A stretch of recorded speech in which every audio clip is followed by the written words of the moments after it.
Good evening, I'm Clara, and this is News Flash Dash. Today, we bring you a shocking development in the case of Sandra Birchmore, a young woman whose tragic death was initially ruled a suicide. But now, federal authorities have indicted a former Stoughton police detective, Matthew Farwell, in connection with her demise. Sandra Birchmore, just 23 years old, was found dead in her Canton apartment in 2021. She was 3 months pregnant at the time. The investigation took an unexpected turn when a pathologist hired by Birchmore's family determined that her death was not a suicide but a homicide. Matthew Farwell, who had a sexual relationship with Birchmore since she was 15, allegedly killed her after she revealed she was pregnant with his child. Prosecutors believe he wanted to prevent her from exposing their relationship and his alleged crimes. Sandra Birchmore was found dead in her Canton, Massachusetts apartment.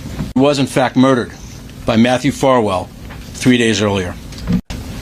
At the time of her death, Sandra Birchmore was a 23-year-old woman with her entire life ahead of her, and she was pregnant with her first child.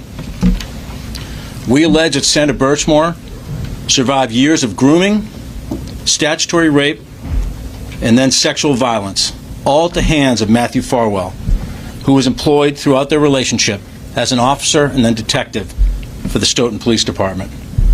Farwell, a former Stoughton police officer, strangled Birchmore and then staged her apartment to make it appear as if she had taken her own life. The charges against Farwell include killing a witness or victim and wire fraud. If convicted, he faces life in prison. Authorities have also accused Farwell of instructing Birchmore to delete evidence of their relationship before her death and lying to investigators. This case has sent shockwaves through the community, and justice for Sandra Birchmore is now at the forefront. We'll keep you updated as the trial unfolds, where many who lost their lives in recent conflicts are laid to rest. Vance, a military veteran himself, dismissed the altercation as a non-issue, stating that the media was creating a story where there isn't one. He emphasized that the families of the fallen soldiers had invited Trump to be there and accused the press of unnecessarily blowing the incident out of proportion. However, Vance didn't stop there. He took a sharp personal turn, declaring that he thinks Vice President Kamala Harris can go to hell. This kind of language, even in the often intense world of political campaigning, is rare and highlights the increasingly personal nature of the attacks coming from Trump and his allies. Vance's remarks reflect a broader trend within the campaign of pushing the boundaries of traditional political conduct, a hallmark of Trump's nearly decade-long political career. Southern border. But I read a story this morning that her advisors are considering just copying all of Donald Trump's policies. They're more popular. In fact, I've heard that for her debate in just a couple of weeks, she's going to put on a Navy suit, a long red tie, and adopt the slogan, "Make America Great Again." I think that's what... But we're not going to let the American people forget that Kamala Harris is the candidate of American decline. She cast the tie-breaking vote for the Inflation Explosion Act. She cast the tie-breaking vote to send interest rates and mortgages through the roof.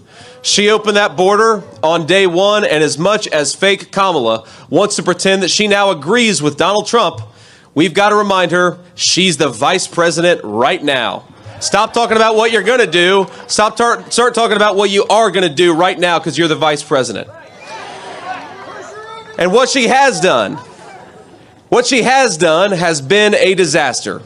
The incident at Arlington has drawn varied responses. Trump campaign spokesman Stephen Chung initially responded by making a baseless accusation against the cemetery employee, claiming the individual was suffering from a mental health episode, an assertion quickly debunked by defense officials who confirmed the employee was simply doing her job. Chung later shifted the narrative, alleging that the employee had initiated physical contact with the campaign aide, but no evidence has been provided to support this claim. Despite promises to release footage, the campaign has yet to share any video that substantiates these accusations. Instead, a video surfaced on the campaign's TikTok showing Trump visiting the Tomb of the Unknowns, paired with his critique of the Biden administration's handling of the Afghanistan withdrawal. As we draw closer to Election Day, these moments remind us of the deeply polarized and often volatile nature of our current political climate. Voters are left, ultimately contributing to Tell's loss in his bid for re-election in June 2022. In a courtroom filled with tension,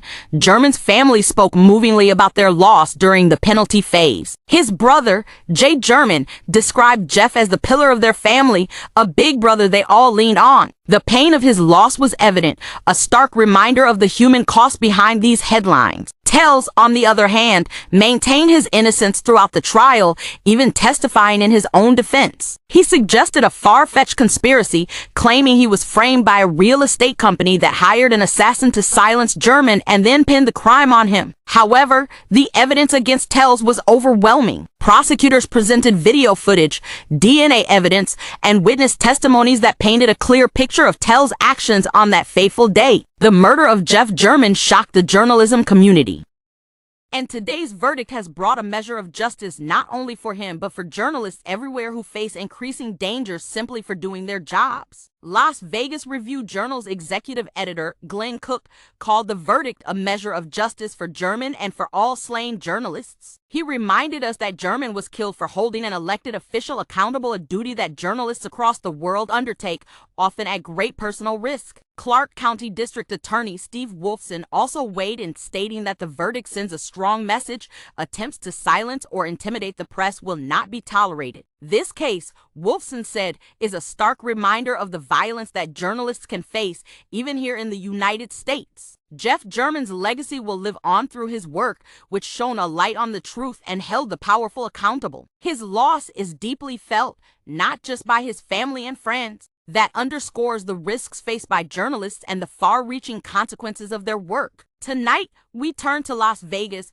where justice has been served in the tragic case of investigative reporter Jeff German's murder. Robert Tells, a former Clark County public administrator, has been sentenced to life in prison for the brutal and premeditated murder of Jeff German, a veteran journalist with the Las Vegas Review-Journal. The jury, after carefully weighing the evidence, found that Tells carried out the attack in September 2022 with deliberate intent, lying in wait for his victim. German, a respected figure in the world of investigative journalism, spent his career exposing the darker side of Sin City. He reported on everything from mobsters to corrupt officials, but it was his coverage of Tells' misdeeds in the Clark County Public Administrator's office that led to his untimely death. German's articles revealed a hostile work environment and inappropriate behavior by Tells, but by the entire community he served with dedication and integrity. As we report on this tragic case, we remember Jeff German as more than just a journalist. He was a man of principle, a trusted voice,